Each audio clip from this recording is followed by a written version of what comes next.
Hello friends, ഏവർക്കും പുതിരീടിയിലേക്ക് നമസ്കാരം. ഇന്ന് ഞാൻ വന്നിരിക്കുന്നത് അങ്ങനെ കാത്തിരിപ്പിനൊടുവിൽ നമ്മളെല്ലാവരും ഏറെ ആകാംക്ഷയോടെ കാത്തിരുന്ന ആ ചിത്രം ഇപ്പോൾ OTT റിലീസ് ചെയ്തിരിക്കുകയാണ്. അതിൻ്റെ ഏറ്റവും പ്രധാനപ്പെട്ട അപ്ഡേഷനാണ്. വീഡിയോയിലേക്ക് മുൻപേ വീഡിയോ ലൈക്ക് ചെയ്യുക, ചാനൽ സബ്സ്ക്രൈബ് ചെയ്യുക. ഈ വരുന്ന ഓഗസ്റ്റ് മാസം ഇനി ധാരാളം ചിത്രങ്ങൾ OTT റിലീസ് ചെയ്യാൻ പോവുകയാണ്. നമ്മുടെ ചാനൽ ഭാഗം പരിശോധിച്ചാൽ നിങ്ങൾക്ക് കാണാൻ വേണ്ടി സാധിക്കുന്നതായിരിക്കും. നേരെ ഇന്നത്തെ വീഡിയോയിലേക്ക് പോകാം.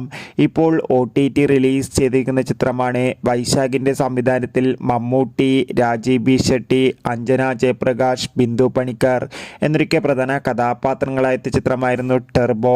ചിത്രം വൻ വിജയമായിരുന്നു. അതുകൊണ്ട് തന്നെ എല്ലാ സിനിമാ പ്രേമികളും ഒരേപോലെയായിരുന്നു ചിത്രത്തിൻ്റെ റിലീസിനായി കാത്തിരുന്നത്. ചിത്രത്തിൻ്റെ OTT അവകാശങ്ങൾ സോണി ലീവ് എന്ന OTT പ്ലാറ്റ്ഫോമാണ് സ്വന്തമാക്കിയിട്ടുള്ളത്. ചിത്രം ഇപ്പോഴിതാ സോണി ലീവ് എന്ന OTT പ്ലാറ്റ്ഫോമിലൂടെ ലഭ്യമാണ്. ചിത്രത്തിനായി എത്ര പേര് കാത്തിരുന്നു? തീർച്ചയായും കമൻറ്റ് ബോക്സിൽ രേഖപ്പെടുത്താൻ വേണ്ടി ശ്രമിക്കുക. Bye bye.